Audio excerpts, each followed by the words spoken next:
What you're about to listen to sounds like a man during one of the most traumatic moments of his life. It's actually the sound of a man whose massive mistakes, lies, and self-delusions have come crashing down around him, and he's trying to spin one more lie to save himself.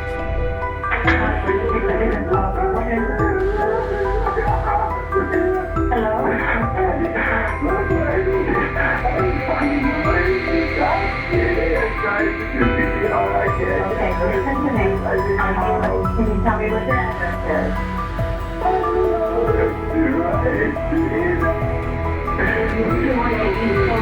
Okay, and who is it?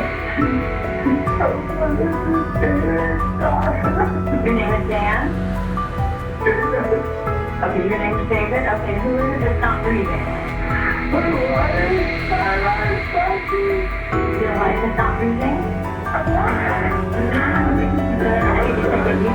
Take a deep breath and sit and then just paramedic so we can try and get her some help, okay? Don't hang up. But as Shakespeare pointed out in Macbeth, there's some guilty blood that can't be washed away. So let's take a look into the deceitful stories of David Tronnes and the murder those lies led him to commit. Before we begin, we would like to send our deepest sympathies to the loved ones of Shanti Cooper Tronnes and her son Jackson, who will carry this tragic loss throughout his life.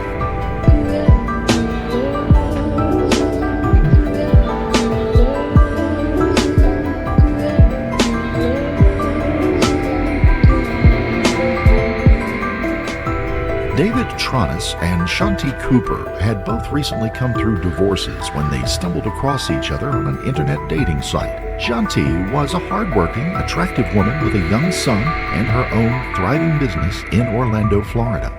David, an attractive man in his own right, was independently wealthy and living in Minnesota, where he'd worked before as a sales rep for 3M. Now, he told her, he had inherited millions and had a chance to go and do what he wanted with his life.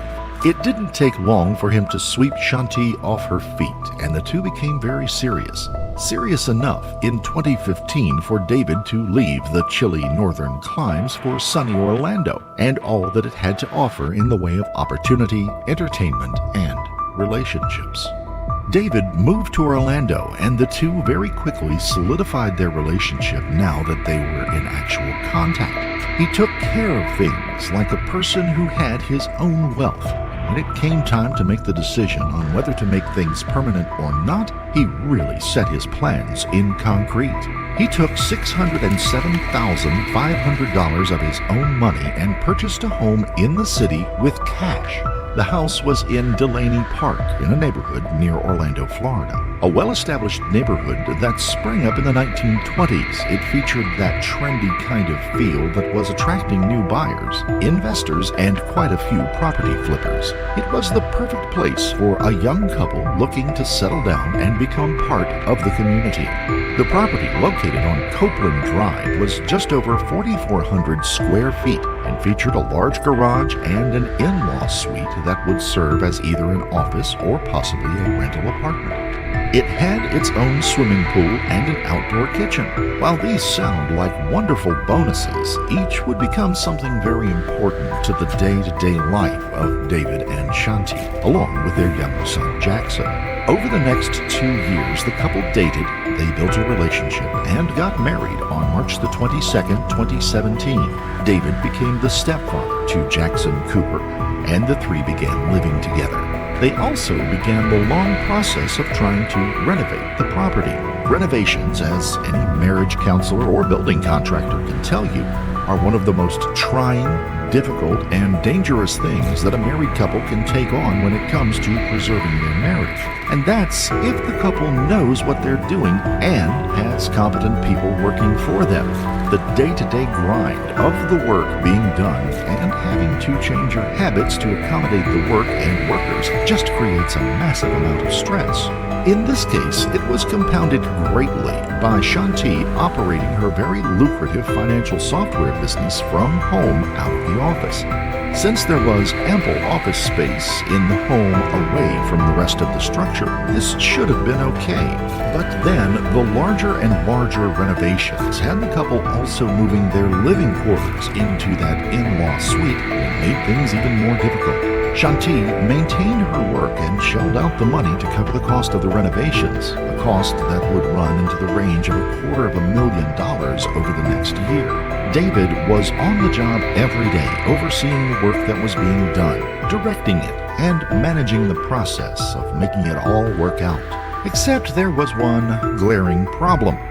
David wasn't just in over his head, he really had no idea what he was doing, how it was done, or if the people doing the work knew what they were doing.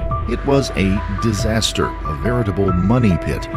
David continued to throw more and more of Shanti's money into that pit. He told her that he knew what he was doing, but that kind of project isn't something that can be a fake it until you make it kind of situation. Things began to snowball on David, and it got away from him quickly. Before long, the house was gutted to the point that it wasn't just unlivable in most of the space, it was actually unsound and probably downright dangerous to be in.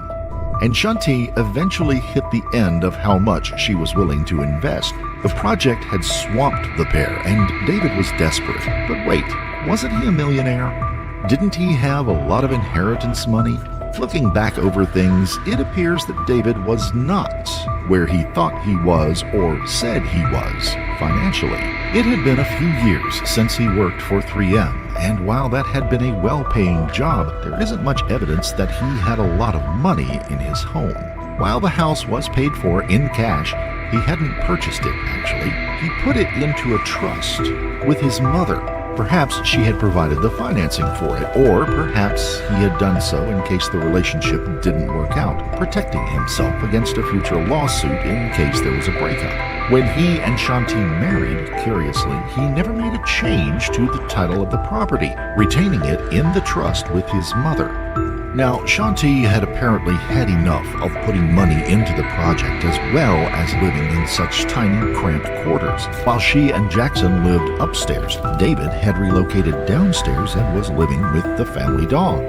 The swimming pool, covered patio, and outdoor kitchen had helped to alleviate the pressure on the family, but she just couldn't take it anymore. David needed to find an answer, and he needed to find the financing.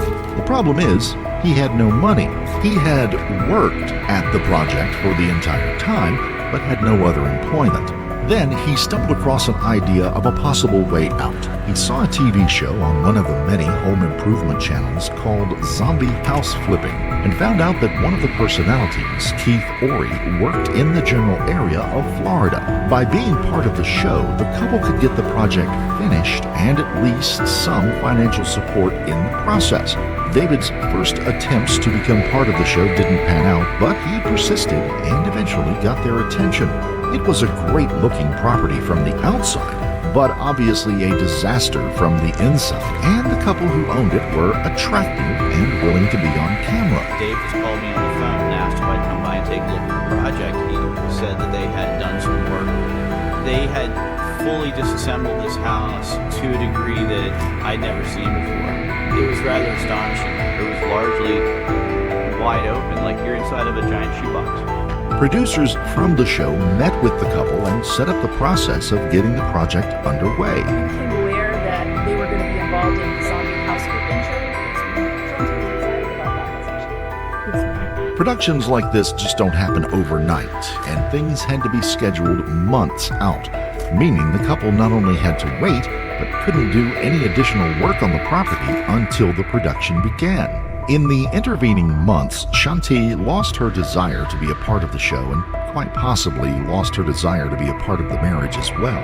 One of the Tronnes' neighbors, who had spent quite a lot of time with the family, said there were many signs that the relationship had become strained between the two, particularly because of the renovations. Now, as a couple, how often did you have an opportunity to observe the two of them together? Well, whenever we'd have them over, or my kids' pool party, or like I said, the Super Bowl, they came over to our house, just the two of them. So I mean, we did see them. In the time that you spent around the two of them, did they appear to be affectionate towards each other? No, I never saw them hold hands, touch, kiss. It was a little strange. She was very frustrated by how long it was taking. I normally would do a project like this in 3 to 4 months, a full gut renovation on the houses that I've done.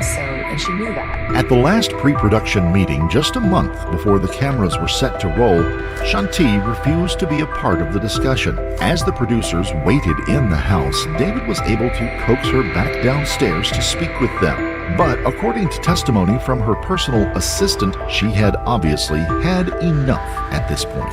The prosecutor at the later trial explains what the couple were going through and how it may have brought things to a boiling point between the two. There's costs and considerations involved. And if you're going to sink a lot of money into this production, you want to know people involved are going to to stick with the project, because you don't want to invest a lot of money in something and end up not happening. So because of this, he wanted to make sure David and Shanti were on the same page. And he required a sit down with both of them to make sure they understood how the production was going to go, what was expected, and that there wasn't going to be any surprises that were going to pull out immediately. Well, he had a hard time getting the schedule with Dave, you're going to hear. And finally, he is, at his insistence, we cannot go forward with this production unless this happens. He was able to set a time about a week before Shanti came over, and he came over to the house to meet with both Dave and Shanti. Her demeanor at that time, she was not into this. You're going to hear this is not something that she was involved in. People were trying to explain the project. She get down. She didn't want anything to do with this meeting with him, or what was being planned in the show. He came down, listened for a few minutes, and then went back upstairs before the meeting even began. This home show, this zombie house flipping, was the lifeline out of this mess with this house that they've dug themselves into. And she, at that point, a week before her murder, was not into it. Was it just the construction work and David's incompetence that had pushed Shanti beyond the point of patience, though? Had she finally come to the conclusion that David had never had the money he claimed? She was done with financing what had become a disastrous vanity project for the man. Or had she also found out that David was keeping another, deeper, darker secret? On the financial side, it would come to light that money was being shifted around in the family finances. Did you also note some events of significance that we talked about in that second column? I did. Basically, we notated any large transactions, did notate a lot of money being moved around between accounts, particularly in April of 2018 and beyond that date. Receipts would also expose David was running a secret second life outside of the marriage. Every 3 months, he would pay for a membership at the Club Orlando Athletic Ventures, a private club catering to gay men with a fitness club, saunas, and a video lounge, and private rooms. The receipts also showed that he had even attended the place the very day the couple got married, with some 80 other visits over the next year.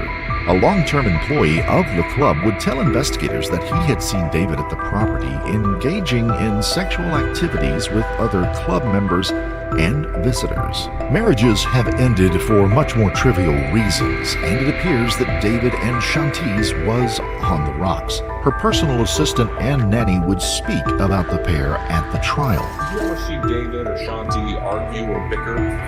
I saw them bicker on occasion. Did they ever bicker about the home renovation and things of that nature? Yes, sir. Was there ever a time that you recall seeing her that she was not wearing the engagement ring?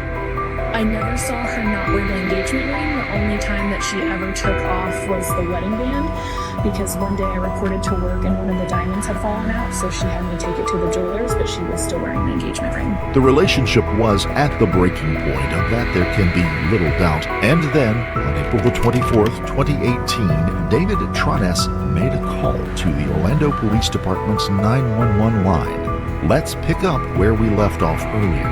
Tell me exactly what happened.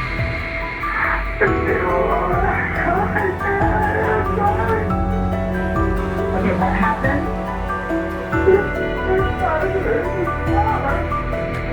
She passed away?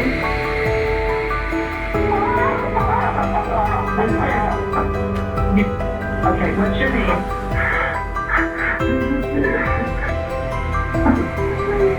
Okay, are you with her right now? How old is she? How old? 39. Okay, is she awake right now? No. Is she breathing?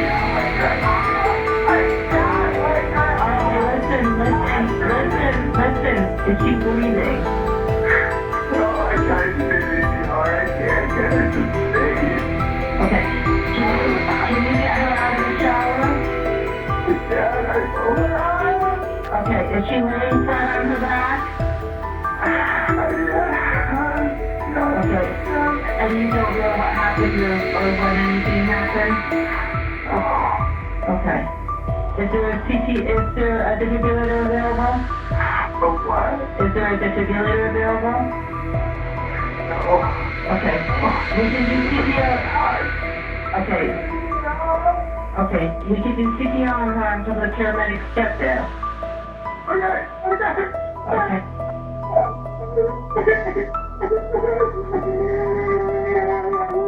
They're almost there, Chief. They're responding emergency to you. There's a blue dumpster. They have to come back. Oh, God. What is blue? The blue dumpster. Big blue dumpster in the driveway. They have to turn in.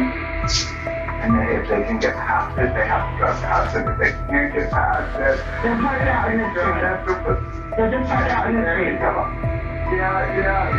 We're in the back. We're in the far back. They have to get back to the gate. Come on. Yeah.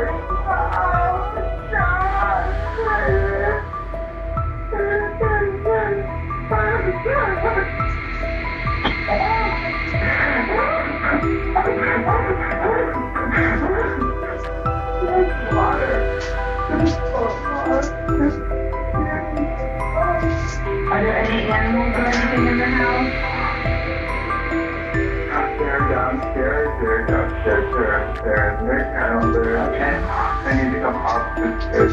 I did tell them they need to come up the stairs, okay? I'll let you, when you hear them coming in.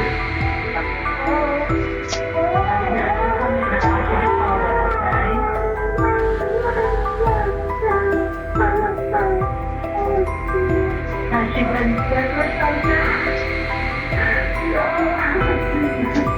Yeah. Oh, God, what happened?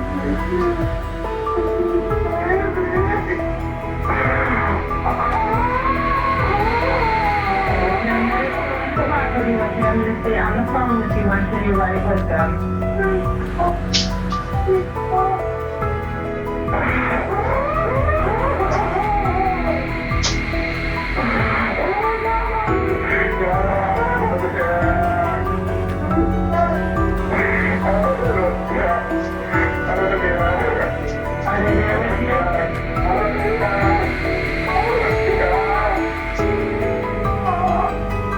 Police arrive at the scene to find a visibly distraught David upstairs in the apartment area with Shanti lying on the floor, dead. Something about the scene and David's mannerisms have them call for detectives, and what had been reported as an accidental death quickly became a crime scene investigation. Orlando police detectives Teresa Sprague and Barb McClelland were dispatched to the scene along with a forensics team. As the team gathered evidence and took photographs, the two asked David what had happened. He tells them that he had returned home after being out to the park with the family dog, and that he spent time doing yard work before coming upstairs to check with Shanti to see when they were going to pick up Jackson from his father's house later that day. David claimed that he found Shanti lying face down in a partially filled bathtub, that she must have slipped, fell, and hit her head and possibly drowned. He tells the officers that he pulled the body out of the tub, across the floor, where he laid her on a mattress pad and tried to give her CPR before calling 911. What he told them and what they saw at the scene just didn't add up, though, and they had brought him in for questioning as the forensics team remained hard at work putting together the evidence that would hopefully tell the entire story, and quite possibly a different story. Detectives would meet up with David at the police station in an interrogation room around 11 p.m. that night. There were many questions they needed answers to. Because you heard the alarm and didn't hear her, you felt something jarring? I went upstairs. I don't hear her talking on the phone, so I say hello. I don't hear anything back. I can hear water running. She's saying anything doesn't seem right. Sometimes it is hard if you have the water under to hear somebody like this, so that was my assumption. Okay, so it's one room, you don't see her. Was the bathroom door open or closed? Open? Okay, and so you walk toward the water that you're hearing? Yeah, I was in the bathroom. Okay, and the door's open, and what happens? What do you see? The water is running. But I don't think the drain is closed, because if it was, it would be going all around. So the water's like half full. She's submerged partially, but she's also partially not submerged. And one of her legs is kind of sticking up and out a little bit. And it's just extremely awful. And it doesn't look natural. Obviously, she fell or something happened. And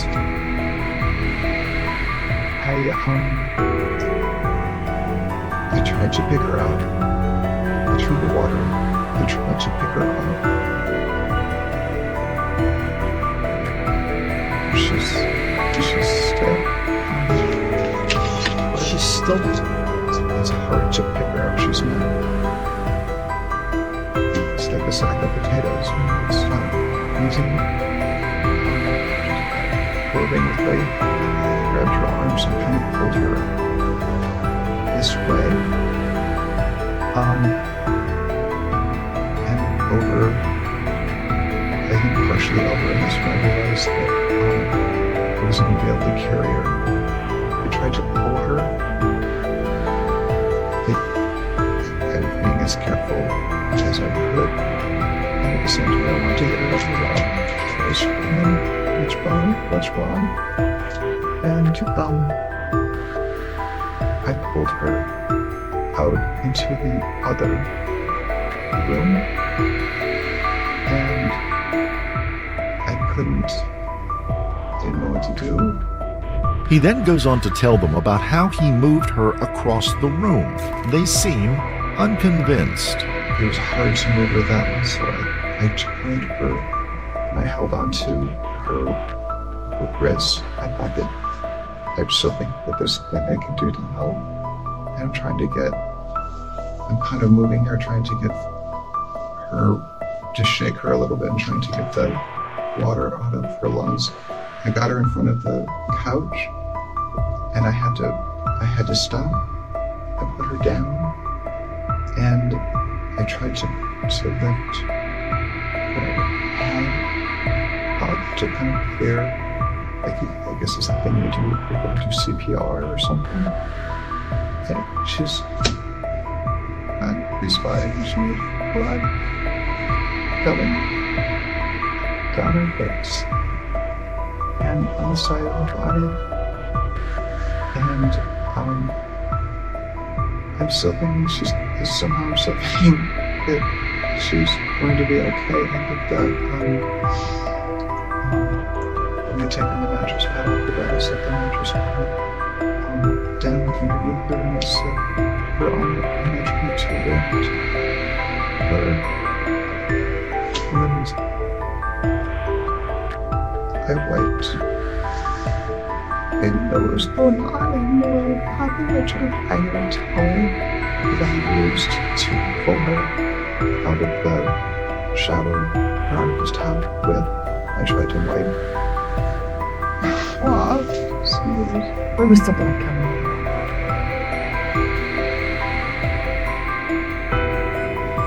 from? The left side of her face. Here, on her cheekbone. Is that the right side? She had blood. She had blood on the side of her head. And then they point out that there is a massive hole in his story. That the obvious physical evidence at the scene just does not match what he has told them. She just stick her foot in the shower and sleep. That didn't happen. So she did. She fell backwards. Maybe behind her 3 o'clock. And that didn't happen. You don't know that? How many times we tell you if you pull a woman soaking wet out of the tub at 3 o'clock and call the police within 6 minutes, then everything will be soaking wet when the police arrive within 3 minutes of that. That's common sense. So how did everything do that? That's our question. She wasn't pulled out at 3 o'clock. It didn't happen. There's a science behind evaporation, and that science is not matching. It's not magic. 3 o'clock. I can take a shower at 6:30 in the morning at 10 o'clock at night. My towel's How does a dead body dry off completely in such a short period of time? Indeed, they know they have him, but David, who has been covering his lies for a long time now, goes back to the well one more time. This time, he's not trying to convince someone who loves him and wants to believe him. He's up against trained detectives who know they have a murder to solve. You know, you think you thought of everything, but you didn't. I don't think I thought. I've told you over and over. I don't know. You do know. You have to stop saying you don't know, because you do know. You do. Right? You do know. You know exactly what happened. Because it was only you and her there.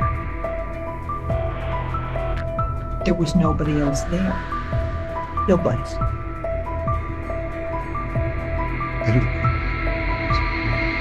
No, I I've should. been too far. I had to move close to well over an hour in the morning that I wasn't there, and well over 2 hours in the afternoon. Right, that's very possible that you left the residence. However, when you were there, whatever happened to her happened when you were there. It didn't happen when you were gone. It happened when you were there. And I wouldn't expect you to know what happened when you were gone. Nothing happened when you were gone. She was only the scene. Finally, they call it what it is. Talk around in circles. Trust me. The evidence and her body speak for itself. And your story is BS. So you better figure it out before it goes too far. Picture telling that story with your mother sitting there listening to that. Try it.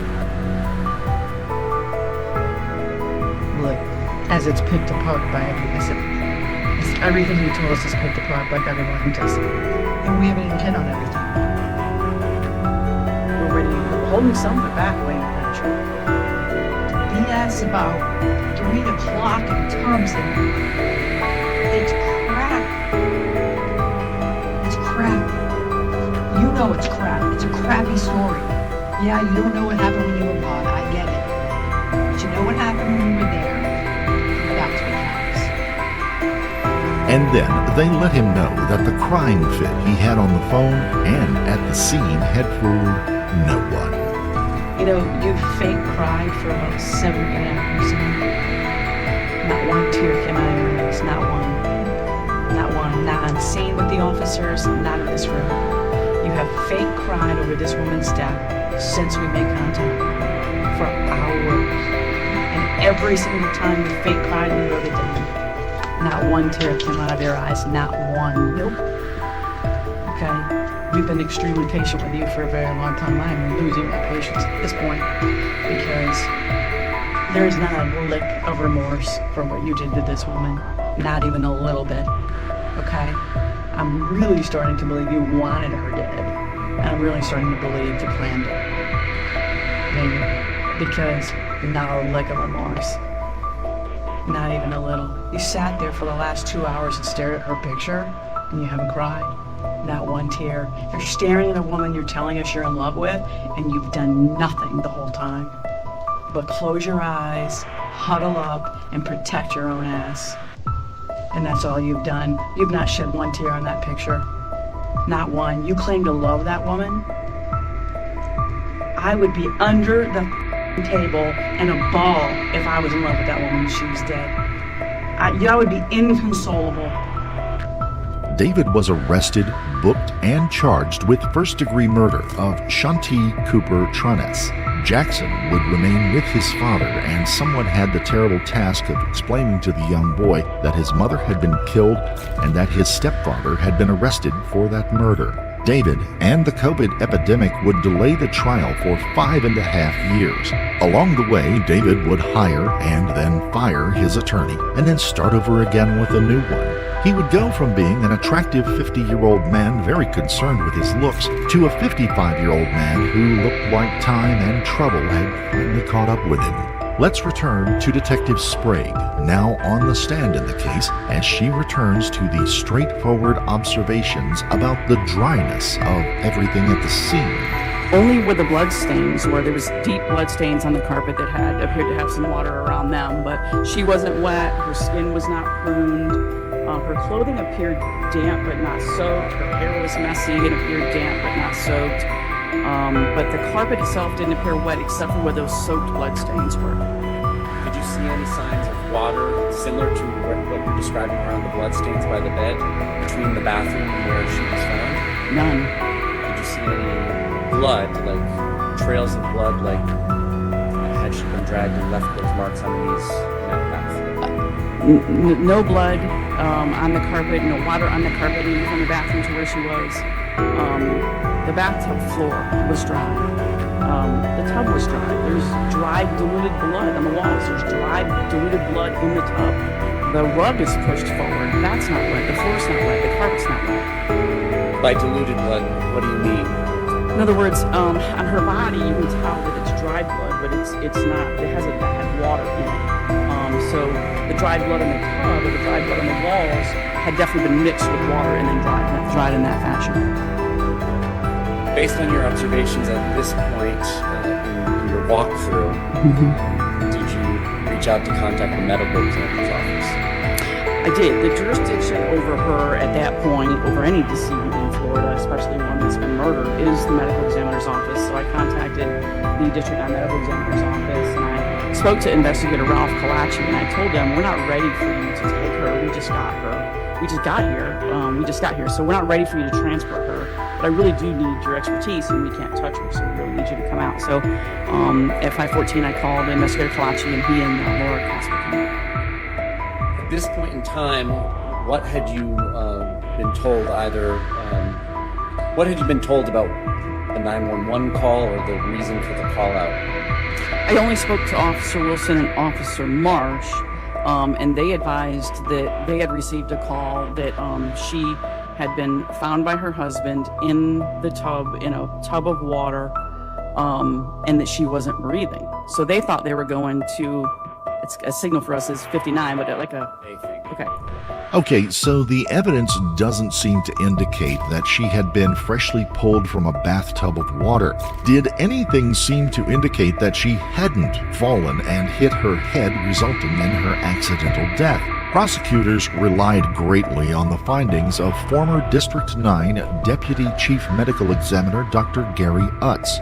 Dr. Utz, who had left the office in 2020 but came back to testify for this trial, explained that he saw not only on Shanti's corpse but how each bit pointed to not an accidental fall, but to her being struck on the head and then strangled to death. And it appeared that she did not know that she was going to be struck and had been caught by surprise. 72, what are we looking at? That's the back or dorsal surface of the left hand. Any signs of injury or trauma? There may be a small mark there on the anterior wrist, the posterior wrist, the dorsal wrist. Yes, right there. 73? Same hand now. We're looking at the lateral aspect of the left hand. Any signs of injury or trauma? That same mark appears to be there on the wrist. 74? Now we're looking at the medial, toward the midline aspect of the hand, and I don't see anything there. I see some wrinkling of the skin that's associated with being placed in the labor bag. Why is it important in these types of cases to document deceased hands? Well, there's frequently questions that come up about the hands. It's just a good policy. You don't know at the time that you're starting the autopsy sometimes what questions may be asked. And often when people are killed, there will be a struggle and they will have some marks on their hands that are important. Next, he spoke about how the injuries visible on her face and around her eyes told a different story than what David had offered. 83, what are we looking at? Now we are looking at the face of the decedent after the skin has been cleaned. And we can see there's several things that we can see. First of all, we can see that the left eye, both the upper and lower eyelid, are darkened, they're swollen, so she has hemorrhage under the skin, the left upper and lower eyelids. Hemorrhage is bleeding. She also has over the cheekbone, there's a dark spot that you can see that is actually a laceration. A laceration is a blunt injury of the skin or any other organ, which results in tearing of the skin. It's not caused by a sharp instrument.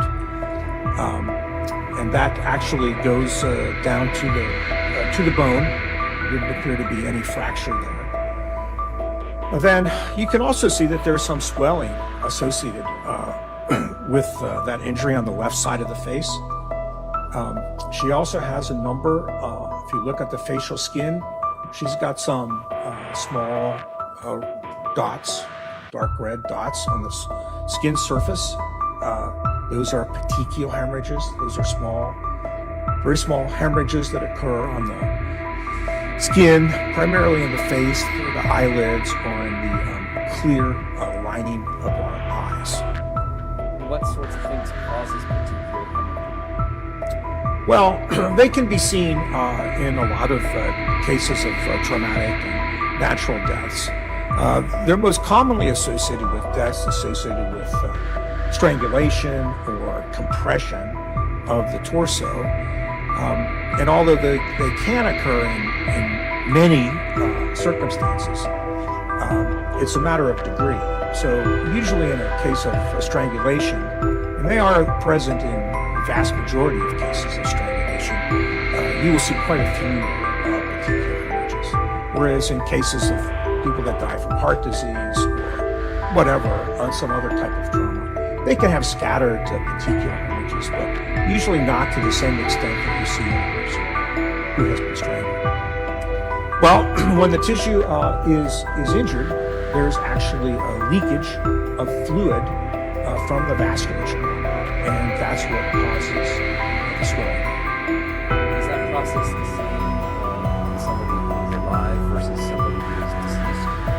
No, we wouldn't expect to see swelling once the person has. Turning back to this photograph, the injury involving the left eye and the eyelids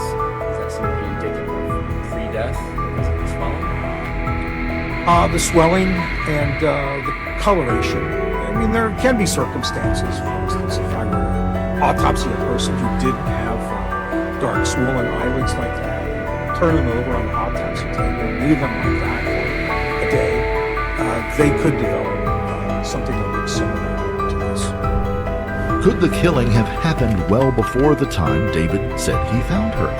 Could Shanti have laid on the floor face down possibly all night while David came up with an excuse and tried to clean up the evidence? Dr. Utz continued his testimony on the injuries to Shanti. This sort of blunt force trauma that we see in this image, is that consistent with a punch from a human being?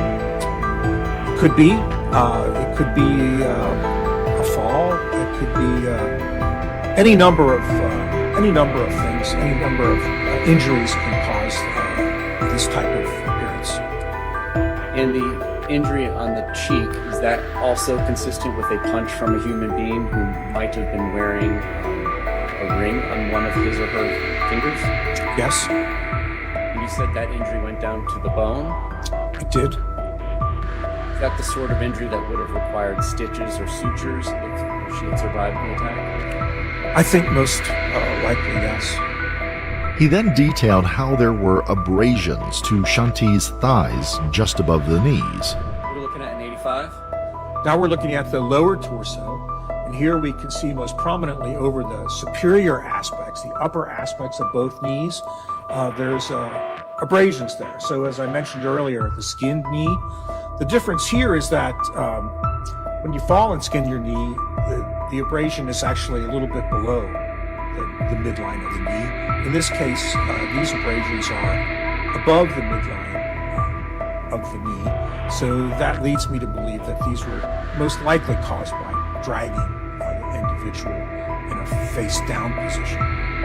Is there anything you can say about these injuries above the knees in relation to time of death?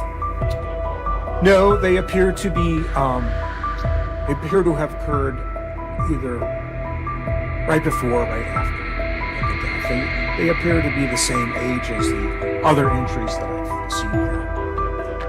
Other evidence about their finances, his secret life, and their relationship were also brought before the jury.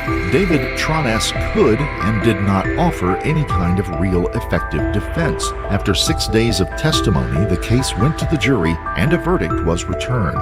Verdict reads, we find the defendant guilty of first-degree murder as charged in the indictment. So it says we all dated at Orlando County, Orange County, Florida, on the 18th day of October 2023 to find by the courthouse. Before the sentence was pronounced for David, Judge Jennifer M. Harris gave family members of Shanti Cooper Tronnes a chance to address the court. Her stepfather, Jeffrey Dow, spoke first. What this has done to me personally, this was more than my stepdaughter, this was my daughter, and what I go through every day. It's hard to put into words, but yet I need to express. I suffer so much with PTSD.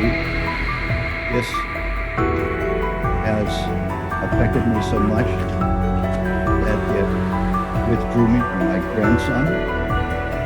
Every time I thought of Shanti and my grandson, the last time I saw my daughter, we were together. Every time that I think Jackson brings to my mind my daughter, and it upsets me. All I can pray is that now that we can go forward from this day forward, we can rebuild our relationship that we had. I suffer so bad when I was a happy-go-lucky person, laugh, joke all the time with everybody. Now, I am in constant anger. Not really anger, but I just lash out at sometimes at anybody or everybody for no reason at all, because I am so angry and weak and hurt. The injustice that is done to me. Shanti's son, now a teenager, spoke next, addressing how difficult the long, slow journey to justice had been for him. Your Honor, my mom was the best person I ever knew.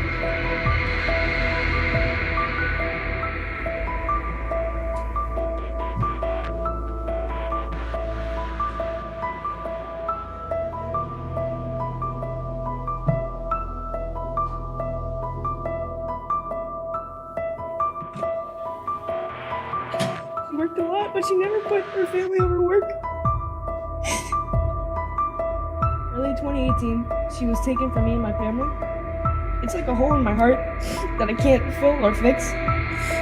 She didn't die peacefully. She did not deserve anything that happened to her that night.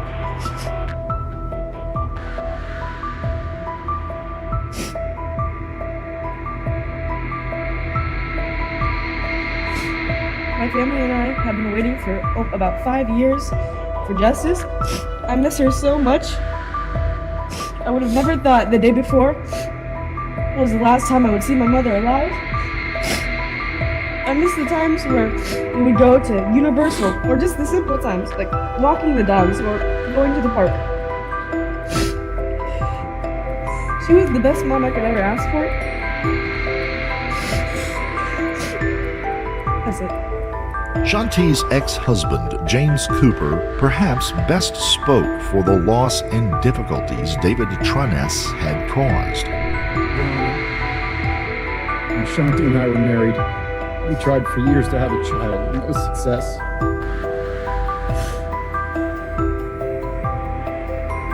It was an extremely difficult time for us, and we were about to give up when we got the wonderful news in early 2009.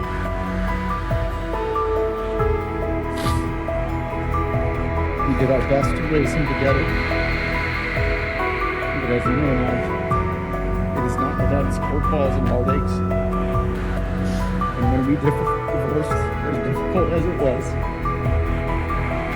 one thing we never fought or wavered on was raising Jackson the best we could. He was tall like his dad, he got the brains, his compassion, and his outlook on life from his mother.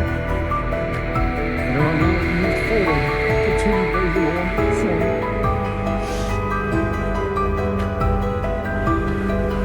When this parasite came into our lives, he took something from us, and most importantly from Jackson.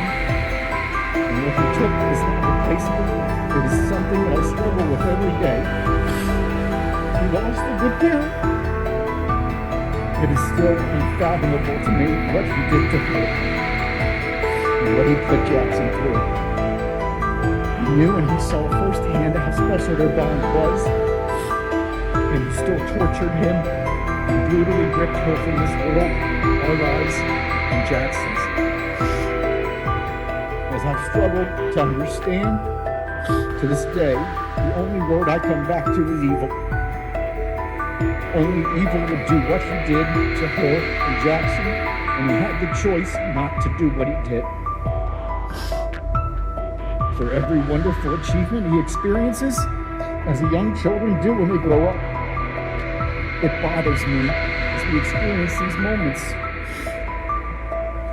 that not only is she not here because of this parasite, but that I have to think of what he did during these wonderful moments.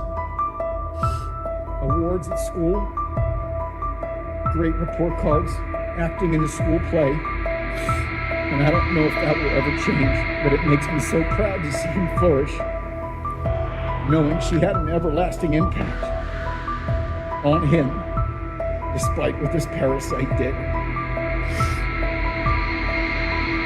David Tronnes finally was asked if he had anything to say before his sentence was passed. Mr. Tronnes, anything you wish to say prior to sentencing?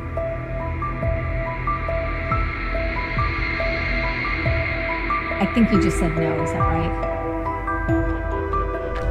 He was a man who had told many lies and had proved unable to accomplish really anything he had promised. And for once, he did the only thing he could do that would harm no one else. He held his tongue and stayed silent. There was nothing left to do but follow the state sentencing guidelines. David Tronnes was sentenced to life in prison for the first-degree murder of his wife, his benefactor, and the last person who may have ever believed in him. If you found this case compelling, don't forget to like the video, comment down below your take on it, and please subscribe to the channel. Now, take just a moment and please give us your opinion on the question from today's episode. Had David Tronnes just simply hired an experienced contractor to renovate the family home, do you think that the three would be living happily together today? Or would a bad end have come to them eventually? Comment below and let us know your feelings.